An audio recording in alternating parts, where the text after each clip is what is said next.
겁니다. 그럼 벌써 10몇 년 전이죠. 20몇 년 전인가요? 그때 대학원 다닐 때예요. 제가 침례교 신학대학원을 다닐 때인데 그때 아주 고약한 과목이 하나 있었습니다. 어떤 과목이냐면 무조건 개인적으로 한 명 전도를 해서 전도복음을 써야지만 학점이 나오는 전부 필수예요. 그래서 아주 고약한 과목이에요.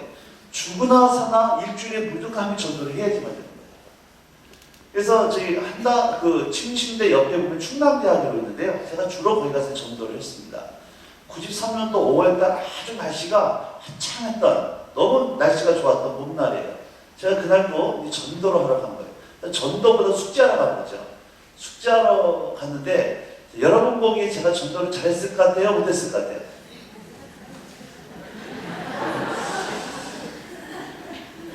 잘했을 것 같아요? 못했을 것 같아요? 잘했을 것 같아요? 네, 범사에 안가 충만하신데? 하여튼 5월달에 그 전도를 하러 갔는데요. 날씨가 너무 좋다 보니까 충남대학교 캠퍼스 내에 혼자 앉아있는 사람이 없어요. 2명, 3명, 4명 자기 모여 앉아있더라고요. 혼자 앉아있어야지만 가서 말도 붙이고 또 저같이 약간 좀 부담스러운 인상이 아니라 얼굴도 좀 좋은 인상이 있어야 좀 차별할 사람이 있어가지고 1시간 정도를 뺑뺑 돌아다녔단 말이에요. 누구한테 전도를 할까? 숙제를 해야 됩니다. 그러다가 한 형제님이 학생회관 앞에서 빵하고 우유를 먹고 형제를 발견했어요. 인상도 좋아 보이고 혼자 앉아있고 잘됐다 싶어서 숙제한다 싶어서 다가간 겁니다. 다가가지고 저 형제님 시간 좀 있으세요? 요도 아니에요. 있으세요? 여기까지 얘기하는데 그 형제가 하는 얘기가 바쁘니까 가보세요 그러더라고요. 1시간 만에 발견한 형제예요. 이 사람이 복음을 받든 안 받든 복음을 전해서 보고서를 써내야지만 학점이 나와요. 숙제가 돼요. 그런데 말도 붙여보기에 딱 거절을 딱 당하고 나니까 이 속에서 용기가 딱 터지더라고요. 그래서 이번 주는 꽝이다. 이번 주 숙제고 뭐고 전도 뭐고 포기하자. 그래서 싶어서 포기를 해버리고 충남대학교에서 제가 살고 있는 침신대학원 그 기숙사를 걸어오고 있었어요. 걸어오는데요. 제 마음이 무너지고 있었어요. 날씨는 너무 화창했는데 제 마음은 너무 막 무너지고 있었어요. 그럼 여러 가지 생각이 들기 시작했습니다. 야, 내가 지금 전도사인데 신학대학원까지 다니고 있는데 앞으로 목회까지 하겠다고 했는데 또 내가 믿고 있는 예수와는 제대로 전하지 못하고 있는 또 나는 누구인가 이런 생각이 들기 시작합니다. 그러면서 그때 하나님께서 제 마음 가운데 저는 그때 하나님께서 저에게 하시는 음성이 몰랐어요. 근데 그때 하나님께서 제 마음 가운데 이런 도전하기 시작했습니다. 네가 나를 아냐? 네가 나를 아냐? 제가 주님을 알죠? 설교할 때 얼마든지 주님이 누군지 설교할 수 있었습니다. 예수 우리 아버지이시고 목자이시고 왕이시고 얼마든지 설교할 수 있었어요. 근데 그날은 하나님께서 제 마음 가운데 이렇게 말씀하는 거예요. 네가 하나님이 이런 분이다 이런 분이라고 고백하는 그 하나님이 네가 벼랑 끝에 서 있을 때에 삶의 흉측한 골짜기를 걸어갈 때에 더 인생 너의 인생 소망과 소망이 없다는 그 순간에도 네가 지금 고백하는 그 하나님으로 말미암아 네가 포기하지 않고 좌절하지 않고 스스로 목숨 끊어버리지 않냐고 다시 일어설 수 있는 바로 그 하나님이라는 거예요. 저는요 제가 하나님 많이 아는 줄 알았어요. 저 범생이었거든요. 집하고 제가 예수 믿고 나서요. 예수를 처음 우리 집에 제일 처음 믿고 나서 그때 집하고 교회하고 학교 이거밖에 몰랐습니다. 교회 미쳤어요. 그 일은 주님을 따라본 적이 없어요. 저는 그 신학대학원까지 다녔잖아요. 하나님 많이 아는 줄 알았어요. 근데 그 사건을 통해서 딱 저한테 보였던 것은 제가 신학적으로 하나님에 관한 지식을 받았어도 그 하나님이 누군지를 모르고 있었던 것을 그 사건을 통해 저에게 보여주셨어요. 오늘 본문에 보면 가이사랴 빌립보에서 예수님이 제자들에게 질문하시는 겁니다. 사람들이 나를 누구라 하느냐?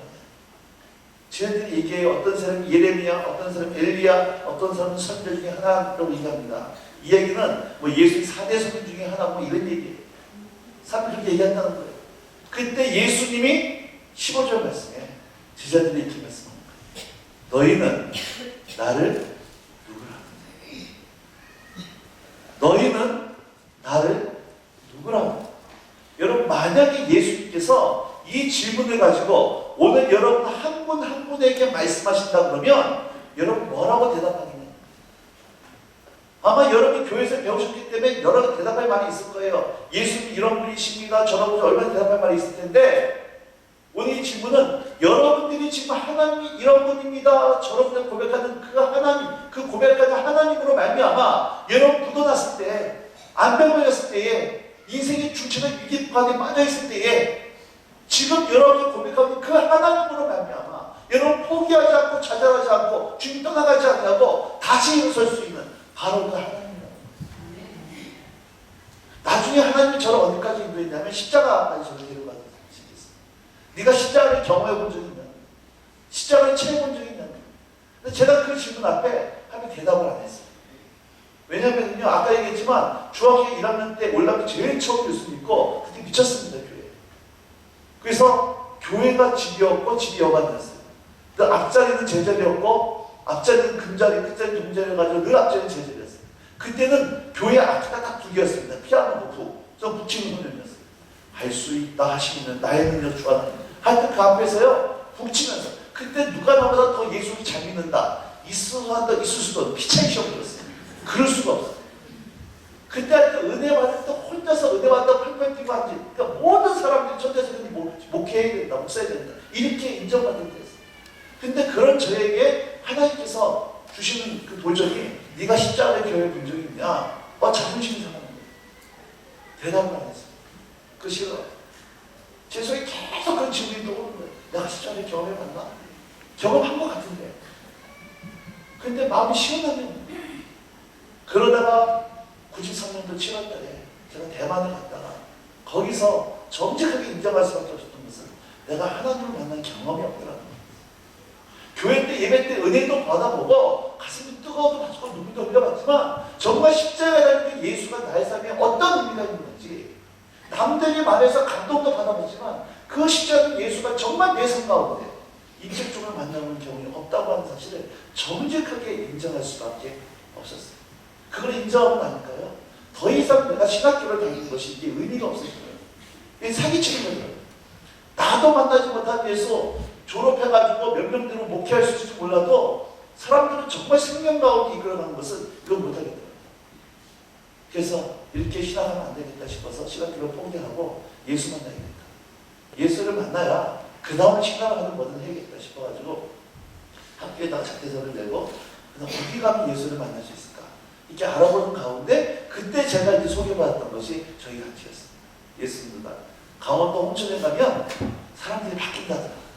거기 가면 사람들이 변화된다더라. 이 얘기를 듣고 93년도 9월 27일입니다. 잠실에서 이제 버스를 타고 강원도 홍천에 들어가게 됐어요. 근데 그때 제가 읽었던 말씀이 그 사도행전 말씀이었는데요. 그때 어떤 말씀이 피리 꽂혔냐면 사도 바울이 제2차 전도여행 때 길거리에서 머리를 감고 헌신했다는 얘기를 그때 제가 기억이 나기 시작했어요. 그래서 그 강원도 홍천 들어가기 전에 전날 밤 머리를 팍 밀었어요. 그리고 강원도 잠시만 버스를 탄 거예요.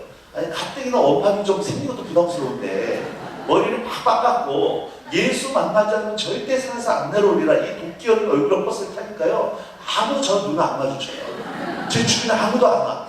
그러거나 말거나 하여튼간에 이제 버스를 타고 올라갔습니다. 거기서 이제 만 6개월 동안을 같이 먹고 자고 살면 훈련 받는 거예요. 3개월 동안 훈련 받는데요, 6주가 지났을 때 어떤 과목이 있었냐면 이런 과목이 있었어요. 하나님 아버지 사랑이라고 하는 주제를 가지고 일주일 동안 강의가 있었어요. 근데 그 강의를 하기 전에 저를 담당했던 그 스태프이요, 이런 얘기를 하더라고요. 이번 주간에는 실질적으로 하나님 아버지 사랑을 경험하는 주간이니까, 십자가를 경험하는 주간이니까 기도를 준비하고 있어요. 근데 그게 저희 복음이었어요. 근데 그것 때문에 폭격을 들어왔는데 그 예수님을 십자가를 경험한다 그러니까 저희 복음이었어요. 그래서 그때부터 작정 기도하라. 작정 기도가 들어갔습니다. 여러분 근데요, 무식하니까 할 수 있는 기도를 하기 시작했어요. 절대 따라서 하면 안 됩니다. 노약자나 임신부는 특별히 따라서 하면 안 돼요. 무식하니까 할 수 있는 기도예요. 어떤 이런 기도를 했습니다. 하나님 정말 살아계십니까? 그럼 그분이 정말 저를 사랑하시는 분입니까? 그러면 제가 여기서 훈련받고 있는 분은 한 60명 있거든요. 여기 훈련받는 사람들한테 얘기 안 하고 밖에 있는 그 어느한테 얘기하지 않겠습니다. 하나님 정말 살아계시고 저를 사랑하는 분이라 그러면 이번 주에 강의가 끝나는 금요일날까지 너무 추웠거든요. 이 목에까지 덮을 수 있는 폴라티 하나 보내주시면 정말 하나님 살아계시고 저는 사람 내가 믿겠더라고. 근데 그렇게 하니까 훈장이 시작했어요. 이런 절대 따라서 하면 안 됩니다. 이게 무시하게 하는 기도예요. 그래서 월요일부터 이제 기도하기 시작하는 거예요. 눈만 뜨면 하나님 절 사랑하십니까? 전 사랑분이니까 콜라트 하나 보내주세요. 점심 먹고 뭐 기도해요? 콜라트. 그때 강산이 무슨 강의 지금도 기억이 없어요. 그래서 눈만 뜨면 콜라트였어요. 금요일 날이 됐습니다. 자, 금요일 날까지 무슨 일이 벌어졌을까 안 벌어졌을까? 안 벌어졌어요. 금요일 날 강의를 한 3시간 강의를 하는데요. 1시간 20분 강의하고 10분 쉬고 나머지 1시간 20분 강의를 하는데 그 1시간 20분 강의할 때까지 아무 일도 안 벌어졌어요. 맨 마지막 쉬고 이제 맨 마지막 강의를 하는데요. 그때 제가 강의를 듣고 있는데 그 외국에서 외국분이 강의를 했거든요. 누가 보면 15장 탕자, 잃어버린 탕자를 기른 아버지의 비유 아시죠? 그 탕자의 비유를 가지고 강의를 하는데 그때 저한테요 갑자기 어떤 일이 벌어지기 시작했냐면 누가 보면 15장 탕자의 말씀이 제 앞에 영화ფილ처럼 척척척척 지나가는 거예요. 몇 초였어요, 몇 초. 근데 그 탕자의 모습이 저희 모습으로 오버랩되기 시작해요. 제가 탕자가 되더라고요. 여러분 제가요 탕자처럼 이렇게 함부로 살지 않았습니다. 나름대로 경건하게 살았던 사람이에요. 근데 제가 탕자의 모습으로 바뀌어 있는 거예요. 탕자가 아버지의 재산을 다 허비하고 돌아올 때 어떤 모습으로 돌아옵니까? 아버지한테 어떤 모습이에요? 품꾼이 하나죠. 네, 종이 아니에요. 품꾼. 종은 이게 그 뭐예요? 그 고용직입니다. 품꾼은 일용직이에요. 계약직이에요. 품꾼의 하나라도 아버지가 받아주시면 감사하고 아무래도 할 수 없는 그 품꾼의 하나로 탕자가 오고 있는데 그럼에도 불구하고 탕자의 신분은 뭐였습니까? 아들이었어요. 아들이었어요. 그 모습을 보여주기 시작해요. 제가요 전도사 때 학생들을 설교할 때 뭐라고 설교해요? 예수님의 보혈을 의지해서 나가자고. 그렇게 설교를 함에도 불구하고 한참 20대 아닙니까? 저는. 그럼 죄로 넘어진다는 게 있는 거예요. 정욕에 넘어지고 은하에 넘어지고 경건생활에 넘어지고 그러다 보면 사람들한테 설교할 때는 네가 죄가 없다는 예수님의 보혈을 의지해서 나가면 된다고 늘 설교를 했는데 정작 나 자신은 십자가 보혈에 의지해서 아들됨을 가지고 나가는 것이 아니라 내 상태를 가지고 나가는 거예요. 하나님이 내가 열심히 주님 뜻대로 살면 주님이 나를 사랑하는 것만 같고 내가 뭔가 경건생활에 무너지고 죄를 지으면 하나님 뾰족한 날 쳐다보는 것만 같고 그래서 내 스스로 양심을 무마하고 정도 적당히 되어지면 적당히 주 앞에 나가는 그렇게 제가 신앙생활 하고 있는 모습을 주님께서 보여주기 시작합니다. 복음이 되지 않았던 나의 자신을 의뢰해 가지고 하나님 앞에 가서 용납받으려 했던 그 삶을 하나님께서 비춰주기 시작했어요. 상거가 아직도 먼데 아버지가 먼저 아들을 발견하고 달려가서 아들을 끌어안고 너 가지만 너 어쨌냐 이 꼴이 뭐냐 한마디도 얘기하지 않으시고 그냥 그 아들을 품에 안으시니까 아버지의 그 모습 제가요 누가 보면 15장 탕자비 아시죠? 여러분 끄덕끄덕 하셨어요. 너무나 익숙한 말씀이었는데 그때는 그게 익숙한 말씀이 아니었어요. 성령께서 새롭게 저한테 조명해 주시고 하늘의 문이 열리고 하늘문이 열리고 하나님의 삶이 저한테 쏟아부어지기 시작했어요. 그 말씀 속에 기록된 아버지의 그 크신 사랑이 무엇인지가 제 영 가운데 계시가 되기 시작한 성령 조명이 되기 시작하니까요. 제가 그 자리에서 그냥 엎드려져 버렸어요. 그냥 너무 하나님 사랑 앞에 압도가 되어져서 이게 아버지의 사랑이었구나. 이게 복음이었구나. 너무나 알았던 그것이 뻔한 얘기가 실제가 되기 시작해요. 그러면 울다가 가요. 저는 제 학교 포기하고 거기까지 들어왔던 기도 응답을 받고 하나님 만난 거예요. 근데 뭐가 남았어요? 콜라겐 남았어요. 강의가 다 끝났는데요. 그 광고를 하는 간사님이 나와서 그렇게 광고를 하는 거예요. 광고하기 전에 천태서 형제님 소포 왔어요? 그러더라고요. 강의 처형이라는 거예요. 설마 누가 보낼 사람 없는데 떨리는 마음으로 소포를 받을 뭐가 불컹해. 그 자리에 가가지고 소포를 뜯어봤습니다. 뭐가 있었어요? 콜라겐. 그걸 보고 나서요 머리끝부터 발까지 소름이 쫙 끼치고 몸이 부들부들 떨리는데 그 다음날 제가 소포 보낸 친구에 전화를 했습니다. 야 너 나한테 무슨 정신을 같은 거냐 전화를 하니까 이 친구 하는 얘기가 안양에서 학교를 다녔는데요. 월요일날 학교를 가려고 이게 안양에서 지하상가를 딱 지나가는데 갑자기 제 생각이 나더라는 거예요. 야 천태석이가 강원도 가가지고 고생한다고 그러는데 내가 뭐 도와줄 거 없을까? 생각 지하상가 지금 핸드폰 가기 전에 그때 옷가게 대문이었거든요. 거기 춥다 그러는데 내가 옷이나 하나 보내주자 싶어가지고 딱 보는데 색깔도 괜찮고 따뜻한 폴라티 거기 있어가지고 그걸 사가지고 옛날에 왜 우체국 가면 누런 소포봉지 있잖아요. 그걸 가가지고 이제 우체국까지 보내가지고 제가 보냈던, 속보로 보냈던 거예요. 하나님께서 말씀으로 저를 만나주시고 플라티를 통해서 확증시켜주신 거예요. 이게 제 인생의 전환점이었어요. 그 훈련을 마치고요, 하나님께서 제 마음속에 예레미야에게 주셨던 이 주님을 전하지 않으면 견딜 수 없는 마음을 그때 부어주셨어요. 거의 1년 동안 전도하느라고 미쳐 쏟아냈어요. 그때 저의 모든 것이 두 가지였어요. 너 예수 믿냐 안 믿냐. 예수 안 믿으면 도대체 무슨 빽에서 어떻게 예수 안 믿을 수 있냐. 나한테 얘기 좀 해봐라 그랬어요. 예수 믿는다는 게 진짜냐 가짜냐. 예수 믿는 흔적이 뭐냐. 버스에서, 전철에서, 캠퍼스에서 만나는 사람마다 그때 모든 관심은 너 예수 믿냐. 그러니까 버스에서 무조건 만나면 옆에는 무조건 전도를 하는 거예요. 한 번 전도를 하는데 한 번 딱 전도를 했는데 그 남자분이 그러더라고요. 시간 전도가 나서 남자분이 저 목사입니다 이러더라고요. 전철에서 전도를 하는데요. 제가 딱 하면 그래요. 지금 막 찌하다 그때는 그래도 통했어요. 스님 어디까지 하시냐고. 5분간만 제가 좀 이 말씀 드리면 그러라고. 그럼 그때 열심히 복음 전했어요. 근데 다 전하고 나니까 그분이 하는 얘기가요. 자기 목사인데 나도 안 교회. 아주 안 교회. 그러면서 한양대학교 가가지고 복음 듣는 한양대학교에서 막 대학생들이 일어나기 시작하고 심신대 가가지고 대학생들 막 양육하기 시작하고 그러면서 한 1년 동안은 미쳐 쏟아냈다. 여러분, 제가 이 부흥의 전체 주제를 힘써 하나님 알자라고 하는 주제를 정하면서 첫날 하나님을 아는 걸 생각했습니다. 여러분, 이 며칠 동안 많은 말씀 들었는데 그것이 정말 여러분의 지식으로 끝납니다. 정말 하나님 알고 여러분 진지하게 주 앞에서 여러분 질문해 보세요. 예수님이 너희는 나를 누구느냐 물을 때 베드로가 대답합니다. 주는 그리스도시요 살아계신 하나님의 아들입니다. 이 고백을 할 때 예수님 그 고백을 들으시고 너무 기뻐하시는 거예요. 그러면서 18절 말씀에 바요나 시몬아 네가 복이 있도다. 이것을 알게 하는 혈육이 아니라 하나님 내 아버지라 말씀하시면서 17절 말씀하시면서 18절 19절을 이제 덧붙여서 하시는 말씀이 있습니다. 오늘 이 말씀을 가지고 얘기해 볼 거예요. 하나님을 예수님을 주와 그리스도로 고백하는 하나님에 관해서 하는 사람이 아니라 하나님 정말 하나님을 아는 사람이 하는 그 고백을 가지고 예수님 그 고백을 기반으로 해서 하신 말씀 18절입니다. 18절 말씀 한번 읽겠습니다. 18절 자 시작.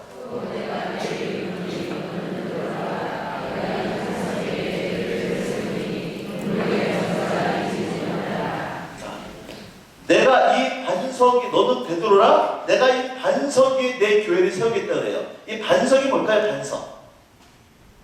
돌이라고 하지 마세요. 그건 나도 아닙니다. 반석. 천주교에서는 이 반석을 베드로라고 해요. 근데 교회의 수문자, 교회의 기초를 베드로라고 부르는데 저희 기독교에서는 베드로라고 부르는 것이 아니라 베드로가 했던 신앙 고백. 주는 그리스도시요 살아계신 하나님의 아들입니다. 이 신앙 고백입니다. 예수님을 주와 그리스도로 고백하는 이 신앙 고백에 뭘 세우겠다? 내 교회를 세우겠다. 누구의 교회예요? 내 교회, 예수님의 교회. 예수님. 교회의 주인이 누구란 얘기예요? 예수님이란 얘기입니다. 사람이 교회 주인이 아니에요. 돈만 있는 장로님이 교회가 주인이고 목사가 주인이 아닙니다. 누가 주인이에요? 예수가 주인이에요. 근데 그럼 교회가 뭘까요? 여기 이 건물이 교회인가요? 뭐가 교회예요? 주는 그리스도시요 살아계신 하나님의 아들입니다 고백하는 저와 여러분들이 교회예요. 아멘. 그럼 절 따라서 하세요. 교회는 건물이 아니라 사람이다. 네, 저와 여러분의 교회인 줄 믿으시 바랍니다. 내가 이 반석 위에 교회를 세우겠는데 주와 예수님을 주와 그리스도 고백하는 그 사람들 그 고백 위에 교회를 세우겠는데 그 다음 음부의 권세가 이기지 못하겠다고. 여기서 이 음부라고 하는 것은 원래는 사람이 죽어서 가는 것을 의미하는데요. 이 성경 문맥에서는 원수가 마귀가 통치하고 있는 이 세상을 얘기해주고 있습니다. 원수가 통치하는 곳이에요. 그러면 어떤 사람은 자기 가정이 음부예요. 자기 마음이 음부고 북한 땅, 이라크, 시리아 원수가 통치하고 있는 바로 그곳 음부라고 합니다. 근데 음부의 권세가 이기지 못한다 그럽니다. 여기서 한 가지 단어를 좀 주의 깊게 살펴봐야 되는데 권세라고 하는 말이에요. 권세. 여러분 성경에 보면은 권세라는 말이 있고요. 그 앞에 아랍에서 이자 이렇게 써 있을 겁니다. 성경 한번 확인해 보세요. 그 밑에 보면 해석이 나와 있어요. 건서에 대해 해석이 나와 있습니다. 뭐라고 해석되어 있습니까? 헬 써 있고 뭐라고 써 있어요? 대문 써 있죠. 이게 무슨 얘기냐면 원래 히브리 원문에 헬라어 원문에는 음부의 대문이 이기지 못해 이렇게 써 있는 것을 우리말로 번역을 할 때 대문이라는 말 대신에 권세라는 말로 번역을 한 거예요. 이해가 되시겠습니까? 그럼 이렇게 번역할 수 있어요. 내가 이 신앙 고백 위에 내 교회를 세우겠는데 음부의 대문이 이기지 못하겠다. 전 뒤에 문이 있습니다. 문이 하는 역할은 두 가지예요. 사람이 들어가고 나가는 것을 통제하는 역할이 문이 하는 역할입니다. 그 문이라고 하는 것은 수비를 위한 거예요? 공격을 위한 거예요? 문이라고 하는 것은 수비를 위해서 만들어 놓은 거예요? 공격을 위해서 만들어 놓은 거예요? 수비예요, 수비. 방어의 문. 자, 그럼 질문을 할게요. 여러분 지금까지 살아오시면서 원수가, 세상이, 마귀가 여러분들을 공격했어요? 여러분들이 세상과 음부와 마귀를 공격했습니까? 마귀가 여러분들을 뭐 했어요? 공격했죠? 그럼 여러분들은 뭐 하고 있었습니까? 문을 크게 걸어 잠그고 있었죠? 네. 이렇게 이런 그림을 가지고 신앙생활하는 사람들은 이런 기도를 합니다. 하나님 지난 주간에도 세상에서 이리 터지고 저리 터지고 이리 자빠지고 저리 자빠지고 두 손도 있고 천국 의젓 와서 용서하여 주옵시고 다음 주 가서 또 깨질 예정인데 이것도 용서하여 주옵소서. 여러분 성경은요 한 번도 음부가 세상이 교회를 공격하고 교회가 문을 굳게 가지고 방어하고 얘기하는 적이 없어요. 우리 성경은 반대로 얘기하고 있어요. 교회가 굳게 닫혀져 있는 이 북한 땅의 문, 이라크의 문, 아미는 시댁의 문, 우상 숭배하는 여러분 친정, 아미는 남편과 가정의 문, 이 나라 정치인들이 닫혀져 있는 이 문, 이 문을 향해서 교회가 공격해 들어가서 이 문을 깨뜨려버리고 여기에 뭘 세우는 겁니까? 하나님의 나라를 세우는 것. 이것이 교회의 사명이다라는 겁니다. 한 번도 교회가 방어하도록 이어진 거예요. 이러한 그림을 가지고 살아가는 사람들은 이렇게 기도합니다. 지난 한 주간도 주의 복음 들고 세상에 나가 아멘 영혼들을 구원하고 가정을 변화시키고 교회를 새롭게 하고 아멘 할 때까지 할 거예요. 직장을 변화시키고 하나님 영광 받아 주옵소서. 여러분 아까 같이 이렇게 살아가는 사람하고 교회가 복하는 사람하고 어느 것이 정상적인 교회의 모습입니다. 어느 것이 성도의 삶의 모습입니다. 안타까운 것은 많은 교회들이요 어떻게 하느냐 문을 굳게 걸어 잠그고 우리끼리 세미나하자 우리끼리 부흥회하자 우리끼리 바제하자 우리끼리 그리고 세상에 대해서 전혀 문을 열어버리죠. 관심이 없어요. 오로지 모든 관심은 우리. 그래서 다른 교회의 분열은 우리 교회 부흥이 되어버리는 교회끼리 경쟁해버리는 이런 일이 벌어져요. 똑같은 시대에 중국은 만리장성을 쌓고 갇혀버렸어요. 똑같은 시대에 로마는요 길을 닦았어요. 저는 원영원천교회가 성 쌓는 교회가 아니라 길 닦는 교회가 되길 주님으로 축복합니다. 주님 다시 오신 그 길을 닦는 그 교회 되길 주님 축복합니다.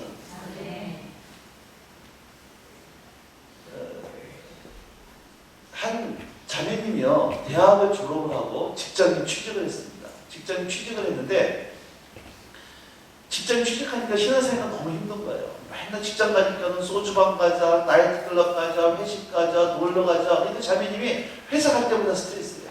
신앙생활 좀 하고 싶은데 주일날 신앙하고 싶은데 맨날 그렇게 그냥 나오라고 그러고 술 먹고 놀러 가자 그러니까 자매 회사 갈 때보다 스트레스. 울면서 기도하는 거예요. 하나님 제발 정건비 운영하시는 회사 들어가서 나 좀 신앙생활 할 수 있게 해달라. 신뢰 활동을 하고 주의 정수 할 수 있게 해달라. 늘 스트레스 받으면서 기도하는 거예요. 그랬던 자매님이 이 그림을 깨달았어요. 내가 수비하는 자가 아니라 오히려 공격하는 자구나.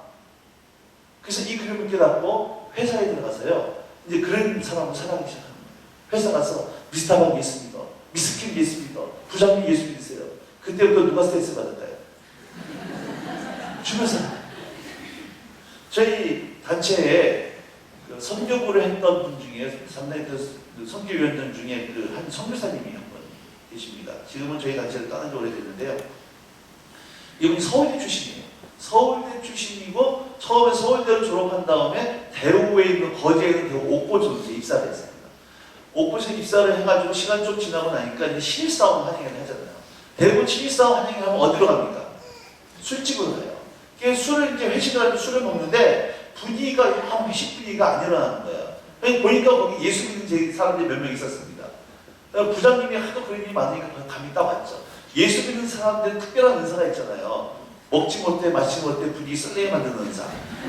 영 분위기가 안 되니까 부장님이 딱 일어나더만, 야, 너희들 중에 예수 믿는 다 일어나거든요. 몇 사람이 일어났습니다. 그러니까 부장님이 하는 얘기가, 지금부터 내가 술 따라줄 테니까 술 안 마시고 노래 안 부르면 알아서 하라고. 그래서 부장님이 직접 일어나가지고 일어난 신입사원들한테 직접 찾아가가지고 받아! 해가지고 술 받게 하고 먹을 때까지 버티고 서 있는 겁니다. 그러니까 세상에 신입사원이 부장님이 직접 와가지고 술 따라주고 먹을 때 버티고 서 있고 모든 쳐다보니까요, 이 용변 재주가 없어요. 왜요? 일어섰다가 예수님도 일어섰다가 먹을 수밖에 없는 거예요. 한 사람씩 다 넘어지는 겁니다. 그럼 또 부장님이 거기다가 확실하게 뭐라고 말하냐면, 여기 이 과장도 교회 집사야. 근데 얼마나 술 잘 먹는지 아냐고. 이런 니들이 뭔지 안 먹냐고. 이러면서 하니까요, 신입사원 일어났다가 다 넘어가요. 완전 바보 되는 겁니다. 이 선교사님 집에 서 있다가 그 꼴을 보고 막 속에 분노가 나는 겁니다. 그래서 뒤에 자기 차가 된 겁니다. 자기 차가 딱 됐을 때 부장님 술 따라주려고 이렇게, 잠깐만요 부장님. 그래서 마이크 좀 달라고. 마이크 딱 잡은 다음에 부장님이 이런 얘기 하는데, 선생님이 이런 얘기 하는 거예요. 죄송합니다. 저는 크리스찬입니다. 저는 술을 마실 수 없습니다. 대신에 제가 술을 못 마신 대신에 대신 좋은 선물 하나 드리겠습니다. 이 얘기를 하니까 갑자기 회식 분위기가 어떻게 됐을까? 싸한 거예요. 긴장이 확 조성됩니다. 그때 주변 사람이 더 긴장하는 거예요. 야, 저거 폭탄이다, 저거 진상이다. 뭔 얘기 하려고 그러나 주변에 더 긴장하는 겁니다. 왜 마이크를 잡고 죄송합니다, 저는 크리스찬입니다, 대신 좋은 선물을 드리겠습니다 하니까 사람 긴장하고 보고 있는데, 이분이 그 다음에 이런 얘기를 하는 겁니다. 제가 지금부터 다니면서 머리에 손을 얹고 안수 기도했습니다. 이런 거예요. 신입사원. 왜 마이크 잡고 안수 기다리는 게 어떻게 느꼈어요? 회식이 막 저 새끼 뭐 하는 거냐, 못해, 그래 난리가 난 겁니다. 그런 상관없이 마이크 잡고 기도를 하니까요, 막 사람들이 난리 치는데, 재밌는 건 뭐냐면은 그렇게 욕을 하다가도 자기 찾아오잖아요. 또 머리도 뒤로 보고 완전히 핵심 무너져버려요. 그때부터 이거 한 얘기가 뭐냐면, 3년 동안을 부장님하고 과장님이 업무도 안 가르쳐주고 무조건 업무를 떠주는 거거든요. 네가 알아서 해보라고. 그러다가 힘들면 나가 떨어지는 얘기. 자기가 코피 터져가면서 하루에 3시간 잠 못 자가면서요, 회사에다 배낭, 침낭 갖다 놓고 그러면서 업무를 처리해요. 나중에는 회사 동료들이 너무 불쌍하니까 대신 모르게 갖다 업무를 처리해줘요. 근데 그때부터요, 회사 내 분위기가 바뀌면, 어떻게 분위기가 바뀌기 시작하냐면, 회사를 출근하면 회사 선배들이 조용 커피 한잔 합시다 그러더래요. 아침에 가지고 커피 한 잔 빼 마시면서 자기 부부 얘기, 가족 얘기 상담을 하더라고요. 아니 선배님 저 장가도 한 번도 그거 몰라요? 그러니까 하는 사람 하는 얘기가, 그래 너는 예수님이니까 좋은 얘기 할 수 있지 않겠냐, 이렇게 얘기를 하더라고요. 조선업이 워낙 화랑이어가지고 그때 뭐 회식이 잦았대요. 워낙 잘 돼가지고. 그럼 1차는 여성들은 밥 먹고 여성들 보내고, 2차는 남자들끼리 가가지고 이제 아가씨들 수집을 이제 가는 겁니다. 그러면 이제 아가씨, 수집 아가씨 옆에 있는 파트너 불러 앉히는데요. 또 술 먹자면서 기도하자 그럴까봐 술 먹자고 권하진 않더래요, 자기한테. 근데 아가씨는 불러주더래요. 혼자 앉아서 그런다고. 근데 남들은 아가씨가 따라주고 술 마시는데, 저는 콜라 마시고 앉아있으니까 누가 제일 열받아요? 이 술집 아가씨 열받는 거야. 술을 마셔야 매상이 오르는데, 뭐 그러거나 나거나 콜라 마시고 앉아있겠다고. 그럼 한참 분위기가 무르익으면 그때 또 아가씨한테 전도하는 거예요. 아가씨 예수 믿어 그러면 같은 애지 열받아 갖고 있는데, 근데 그런 재수없는 얘기한다고 그래가지고 분위기가 좀 깨지는 거예요. 그런 일이 몇 번 있고 나니까 사람들이, 야, 쟤 나이 빼. 데리고 오지 마라. 그래가지고 그 선교사님은 회식에 오지 않고요, 자기들만 하는 겁니다. 그럼 자기는 회식하러 가면은 자기는 이제 그 회사 업무 보고 앉아있다가 한참 분위기가 무르익듯 싶으면 회식장으로 또 찾아가는 거예요. 사람들이 푹 빠지게 놀고 있다가 찾아온 사람 놀라는 겁니다. 귀신은 뭐하나 저희가 안 되는가 그러는 거예요. 가서 전도를 해요. 그럼 분위기가 깨져요. 그럼 그때부터 팀으로 나눠지는 거예요. 팀으로 나눠지면 자기는 그 팀 중에 하나 끼려고 합니다. 팀은 어떻게든 안 내려가요. 그러면서 회식 분위기가 나중에 어디로 빠지냐면, 어떻게 빠지냐면 부장님집, 과장님집, 대리집으로 빠지기 시작해요. 누가 제일 좋아했겠어요? 사모님들 좋아해요. 맨날 술 먹고 와가지고 늦게 들어왔는데 건강해치 하면서 좋아, 일찍 들어와서 좋아. 그 당시요, 자기 월급 초봉이 30만 원이었대요. 오늘 오래된 얘기니까. 근데 그 당시 회사 내에 그 강북구 사모님들 모임이 있었대요. 거기 자기를 부르더래, 사모님들이. 그러면 한 애가 너무 수고 많다고 계속 수고 좀 해달라고 그러면서 자기가 활동비 30만 원씩 지급해줄게요. 근데 자기는 월급 30만 원 받아먹고 활동비 받아먹고 그러면서 회사를 그러면서 나중에 이분 때문에 그 부서 전체가 복음화가 돼요.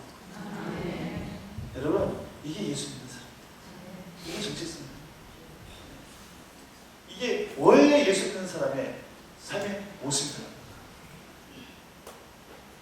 창세기 한번 가보십시다. 22장입니다. 창세기 22장.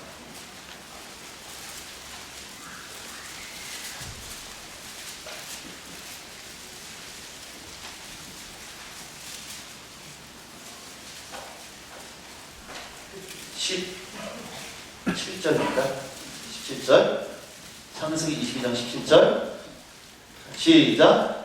내가 내게 큰 복을 주고 내 씨가 크게 번성하여 하늘의 별과 같고 바닷가의 모래와 같게 하리니 내 씨가 그 대적의 성문을 차지하리라. 하나님께서 지금 아브라함에게 뭐라고 말씀하시냐면 내가 너를 알고 하늘의 별 같고 바닷가의 모래 같은 많은 자손을 주겠는데 그 자손을 주는 이유는 많은 자손을 주는 것이 목적이 아니라 그 자손들을 통해서 뭘 얻게 하려고. 다시 한번 보세요. 뭘 얻게 하려고. 대적의 성문을 차지하게 하려고. 이 성문에 차지하게 하려고 하늘의 별 같고 바닷가에 많은 모래 같은 자손을 주겠다라고 하는 거예요. 자, 24장 60절 한번 봐보세요. 창세기 24장 60절입니다. 리브에게 하신 말씀이에요. 창세기 24장 60절. 자, 시작.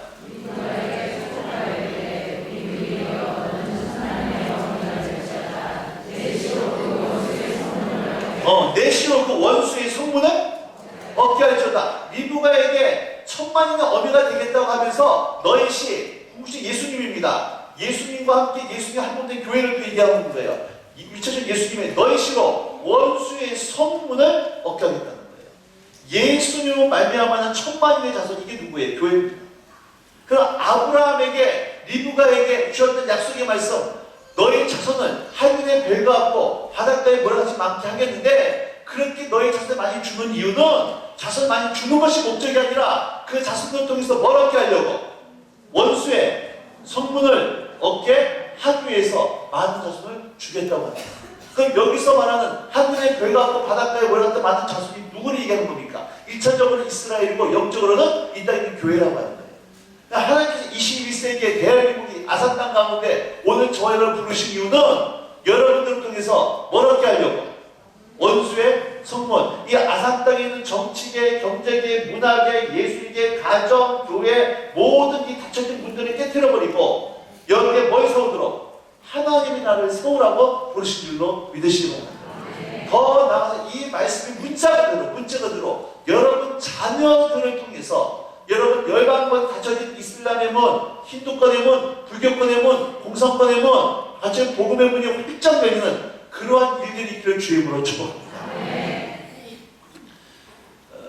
저는 그 대학교 다닐 때요, 저희 때는 이제 대학교 다닐 때에 워낙 데모가 심했기 때문에 공부를 별로 대학교 다닐 때 해본 적이 없잖아요. 맨날 데모하느라고. 그때 지금은 국정원인데 그때는 안기부라고 했습니다. 이제는 중앙정보부라고 해요. 그때 거기에 안기부에 뭐가 있었냐면 블랙리스트가 있었어요. 블랙리스트에 들어있는 사람은 대법관 형사들이 늘 정부의 징용수배를 내려가지고 이 사람들을 현상수배해서 쫓아다녔습니다. 왜냐면 그 블랙리스트에 있는 사람들이 가는 곳마다 대모가 일어나고 노사분기가 일어나니까 이 사람들이 떴다 그러면 늘 지역에 있는 대법관 형사들이 늘 긴장을 했어요. 무슨 일이 벌어집니까? 여러분 사단의 왕국에도 블랙리스트가 있어요. 그리고 사단의 왕국의 블랙리스트가 한가운데 바로 저 천대성 이름이 적혀있던 걸 믿어주시면 감사하겠습니다. 뭐 기분 나쁘게 할 수 없어요. 제가 포항에다가 아산에 오니까요 당장 난리가 나는 겁니다. 천대성이가 아산에 떴습니다. 소대가지 안 됩니다. 중대를 보내주십시오. 중대가지 안 되면 대대를 보내주십시오. 대대가지 안 되면 사단을 보내주십시오. 이거 실증 상황입니다. 막 이러는 거예요. 제가 막 가는 곳마다 영혼이 바뀌죠. 가정이 새로워지죠. 교회가 가면 지역이 바뀌니까 사단이 감당이 안 됩니다. 사단이 막 멘붕이 오는 거예요. 그런데 오냐원천 뒤에 안무개 집사님이 아산에 있다가 저쪽 대구에 왔어요. 연락이 오는 거예요. 오냐원천 뒤에 안무개 집사가 대구 왔는데 어떻게 하면 좋을까요? 그러니까 그쪽에서 그냥 냅둬. 그냥 이거는요 누구도 무시하는데 원수도 무시하는 거예요. 이게 창피한 거예요. 여러분 우리가 세상에서는 무명한 자일지 몰라요. 세상에서 이름도 몰라 성도 몰라 그냥 아줌마일 수 있어요.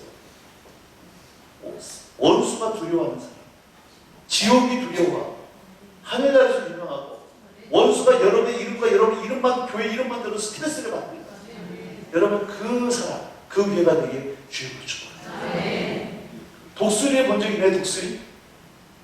독수리, 매 같은 거, 동물왕국 같은 거 보이잖아요. 그 독수리왕국 같은 동물왕국 같은 거 보면 독수리 얼굴을 보여줍니다. 그 독수리 눈에 보면 눈에서 뭐가 나오는 것 같아요? 레이저가 나오는 것 같아요. 독수리 시력이 8.0이에요. 그만큼 눈이 좋아요. 독수리 눈을 보면 눈에서 불이 나오는 것 같습니다. 근데 여러분 한여름에 낮잠 자다가 졸다게 닭대를 본 적 있습니다. 그 닭대를 눈에서 불 나올 일이 있어요 없어요? 맨날 뭐만 보니까 땅만 보니까 하나님께서는 저와 여러분들 독수리로 삼으셨는데 여러분 허구한 날 이 닭대가리 눈 가지고 사는 분들 혹시 아직 계시나요? 이런 건 있죠. 아니 뭐 하나님 나라도 좋고 부흥도 좋고 다음 세대도 좋고 뭐 다윗의 세대를 이끄는 것도 다 좋은데요. 일단 그거는 내 발길이 붙여준 거거든요. 내 발길이 붙여 끈 다음에 그 다음에 다음 세대도 있고 뭐 교육도 좋고 부흥도 좋고 다 그런 거 하겠다고 이런 분들이 있습니다. 근데 여러분 잘 생각해 보세요. 단군 이름을 주고 오실 때까지 여러분 발길이 불이 꺼진 일이 있을까 없을까? 없어요. 이 사람은 맨날 뭐만 쳐다보다가 땅만 쳐다보다가 독수리처럼 비상해야 되는데 맨날 닭 쳐다보다가 옆에 사람 눈 쳐다보세요. 닭다리 눈인가 독수리 눈인가. 자 이게 이 얘기입니다. 여러분 내가 이 반석에 내 교회를 세우겠는데 음부의 권세가 이기지 못한다. 교회가 가는 곳마다 여러분 이 아산 땅 가운데 여러분 안 믿는 가정 가운데 모든 다툼이 뺄쩍 열리고 하나님 나라 세운 줄로 믿으시기 바랍니다. 다시 마태복음 16장 19절 나가보세요. 이게 18절 말씀 19절 말씀 19절 자 보세요. 나옵니다. 시작. 내가 천국 열쇠를 너에게 주리니 네가 땅에서 무엇인지 매면 하늘에서도 매일 것이요 네가 땅에서 무엇인지 풀면 하늘에서도 풀리리라 하시고. 잘 보세요. 참 재밌는 말. 이 말씀 좀 펴주세요. 지금 원수가 이 문을 굳게 걸어 잠그고 있어요. 북한 땅, 안 믿는 여러분 시대, 안 믿는 내 남편의 가슴의 문, 마음의 문, 이 문을 원수가 굳게 걸어 잠그고 있는데 이 문을 마스터키, 이 원수의 dem을 깨뜨려버리고 하나님 나라로 만들 수 있는, 천국으로 만들 수 있는 천국 열쇠는 누구한테 주셨다? 누구에게? 저와 여러분 교회에게 주셨다는 거예요. 내가 천국 열쇠를 너에게 주리니. 너는 베드로 한 번만 얘기하는 게 아닙니다. 교회 얘기하는 거예요. 교회에게 주겠는데 중요한 게 이거예요. 우리가 교회가 땅에서 묶으면 하에서도 묶이고 땅에서 풀면 하에서도 거꾸로가 아니에요. 하늘에서 묶으면 땅에서 묶인다는 얘기가 아닙니다. 우리가 땅에서 매면 하늘에서도 매이고 땅에서 풀면 하늘에서도 풀린다는 거예요. 자, 여기서 보면 매고 푼다는 게 도대체 무슨 말일까? 묶어 푼다. 이거 아시나요? 무엇을 묶고 무엇을 푸느냐. 무엇을 묶고. 이 비밀을 좀 아셔야 됩니다. 마태복음 12장 28절 28절 29절입니다. 마태복음 12장 28절 마태복음 12장 28절 29절 시작. 그러나 내가 하나님의 성령을 힘입어 귀신을 쫓아내는 것이면 하나님의 나라가 이미 너희에게 예수님이 성령의 능력으로 귀신을 쫓아내는 것이 하나님 나라에 임했다. 이 말은 성령의 능력으로 이 대문을 깨뜨려버리면 여기에 뭐가 임했다는 거예요? 하나님 나라가 임했다는 겁니다. 근데 그렇게 되기 위해서는 29절 말씀이 필요해요. 29절 시작. 사람이 먼저 강한 자를 결박하지 않고서야 어떻게 그 강한 자의 집에 들어가 그 세간을 감당하게 되냐. 결박한 후에야 그 집을 자, 이런 말씀 해주세요. 사람이 먼저 강한 자를 먼저 결박해야 그 강한 자의 집에 들어가 그 생각을 빼앗아낼 수 있다는 거예요. 강도가요, 어떤 집에 들어가서 그 집 물건을 뺏어오려면 먼저 누구부터 결박을 해야 돼요? 주인부터. 그럼 여기서 말하는 강한 자는 누굴까요? 강한 자가 누구예요? 네, 마귀입니다. 그럼 마귀에서 빼앗아야 될 세 가지 뭘 의미하는 거예요? 이 영혼이에요. 영혼과 땅입니다.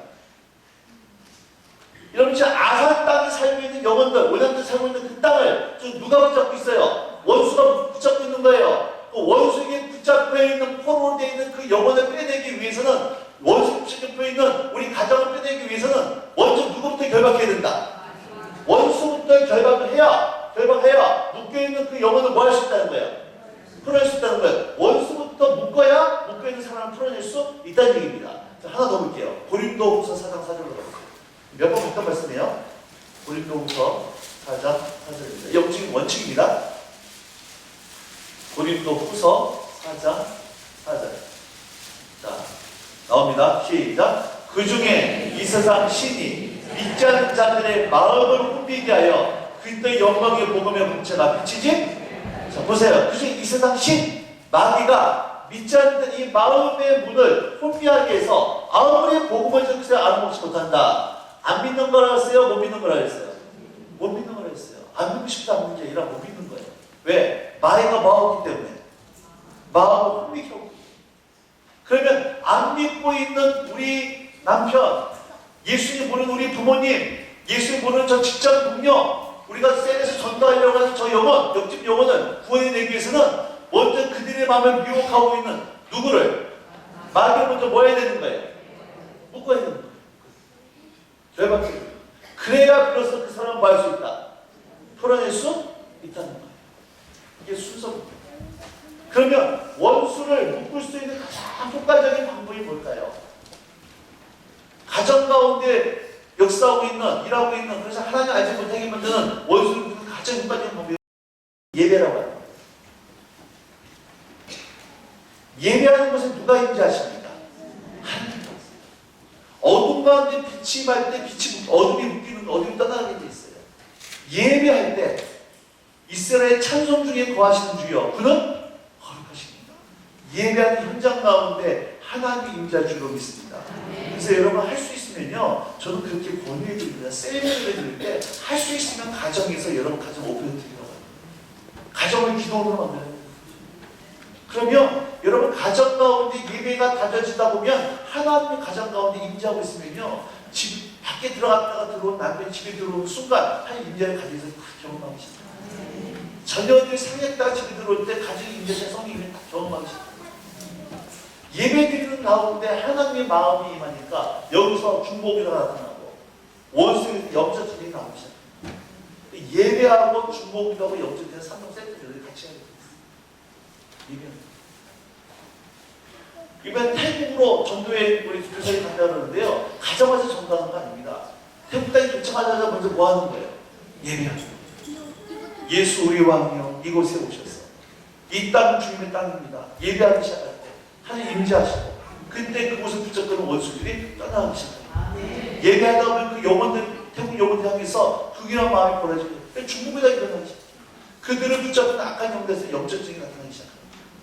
그러면 원수들을 풀어낼 수 있는 가장 좋은 방법은 뭘까요? 전략은 뭘까? 이게 전도라고 합니다.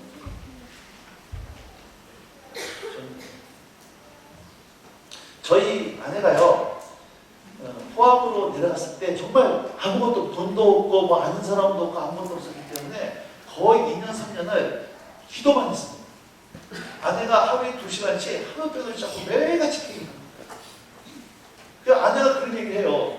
매일같이 기도를 하는데 자기 문제가 아니라 TV를 보고 신문을 보면서 그 나라와 민족을 위해서 매일같이 2시간씩 기도를 하는데 아내가 그런 얘기해요. 정말 지겨워요. 기도를 해도 응답받는 것 같지도 않고 내가 뭐 하나 싶은 생각도 들고, 그러나 우리가 배운 대로 계속 기도를 하는데요, 2년 정도 지나고 나니까 기도의 돌파가 일어나기 시작합니다. 아내 만약 기도 앞 돌파가 딱 일어나면서 하늘이 쫙 열리면서 기도 돌파가 쫙 일어나는데요, 그때부터 하나님께서 저희한테 기름 붓기 시작하는데 아내 주변으로 사람들이 몰려들기 시작합니다.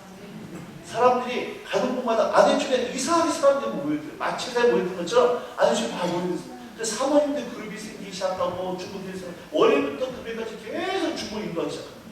근데 그렇게 계속 중복 인도하다 보니까 중복 인도 사람들이 세워나가기 시작을 하는데요. 그 다음에 한게 저희한테 역사가 어떻게 역사냐면 계속 중복을 하다 보니까 그 영혼들에 대한 특별한 마음 한게 저희한테 보여주시죠. 복음이 새로워지기, 복음이 새로워지기 시작해요. 그러면서 하나님을 알지 못하는 사람들에게 저희 아내가 그런 아내가 아니거든요. 굉장히 조심하고 낯가리는 자녀거든요. 그런데 사람들이 찾아가고 저는 복음을 전했어요. 지금은요, 해가 정도로 왔는데 월요일마다는 인구 8,000명 있는 강포라는 곳이 있습니다. 아내가 그것을 유혹으로 받았어요. 거기 문무대왕릉이라고 거기 실제로요. 가면 어떻게 되어 있냐면 해변가에 실제 하얀 소복을 입은 아가씨들이 신내를 받습니다. 실제로 신내림을 받아요. 거기 있는 문화는 진짜 문화, 학습부가 아니라 진짜 신내림 문화예요. 그 실제로 거기서 그 신내리는 저기 3일씩 신을 받아요. 그 진짜 무당들이 거기 그곳에 매일같이 가서 기도하는 유혹으로 받았어요. 그럼 월요일마다 복음 전합니다. 가방 메고 바리바리 들고 싸들고 가가지고요. 무당한테 가서 전하고 스님한테 가서 복음 전하고 조폭한테 가서 전하고 낚시를 전하고요. 그걸 전하는데 얼마 전에는 30년 동안 스님이 예수 믿고 걸어왔어요. 무당한테 가서 전하니까 무당을 해결해요. 저희한테는 얘기를 하면 사람들이 그냥 무작위제 돼요. 그렇게 다부터 오지 말라고 하고 협박하는데도요. 아내가 가서 웃으면서 인사하면은 사람들이 흐물흐물해져가지고 얘기가 흥분해요. 그 예수님. 희한한 일이거든요. 왜 그래요? 기도하다 보니까, 예배하다 보니까, 하나님께서 복음에 영원한 마음을 주십니다. 자기가 복음을 전하니까 화요일마다 가가지고 신방하고, 그러니까 이곳저곳에서 만나러 가더라고요. 신문을, 전화를 받아요.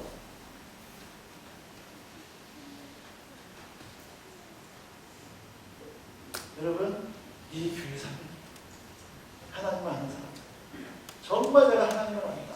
여러분 셀입니다. 하나님을 안다. 그러면 아는 사람들은 반드시 예배가 없는 목사입니다.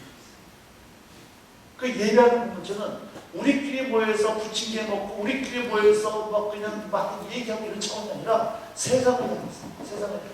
아니 또 복음이 전파된 전 예부터 전 열방을 향해서, 이 아산 땅을 향해서, 사회 문제를 향해서. 그러니까 저희가 가진 게 없잖아요. 저희도 수익이 없잖아요. 그런데 하나님 저희 마음을 주시면 저 매주 수익을 해병대를 해요. 붕어빵 알키게 샀어요. 사들고 해병대 7개 교회가 있어요. 가가지고 매주마다 수요일마다 저희 간사에 들어가지고 붕어빵 꾸면서 가서 그 해병대 사람들한테 복음 줍니다. 그리고 월요일부터 금요일까지는 또 세터미한테 들어가요. 주일날은 또 캄보디아 사람들한테 들어가요. 개쪽기의 목사를 찾아가가지고 목사를 전도하십시오. 우리 같이 전도해드립니다. 간사님들이 개쪽기의 목사님은 아무것도 못하시고 사모님은 돈이 없어서 일하러 다녀야 되는데 개쪽기 우리 같이 전도하자고. 그래가지고 저게 직접 붕어빵 꺼가지고 목사님 사모님 나오시라 해가지고 개쪽기 같이 전도하면서 교회 세워야 돼요. 저 매일같이 준비키고 있어요. 여러분 내년 한 해 이 5년만 좀 교회를 통해 있어요. 여러분 개인적으로 여러분 직장 가운데 이 아산 땅 가운데 닫혀진 문을 활짝 열어버리고 하나님 나라를 세워가는 그러한 영혼과 셀과 교회가 되는 주님으로 축복합니다. 마지막으로 우리 시편 24편만 보고 마치도록 하겠습니다. 시편 24편 7절에서 10절입니다.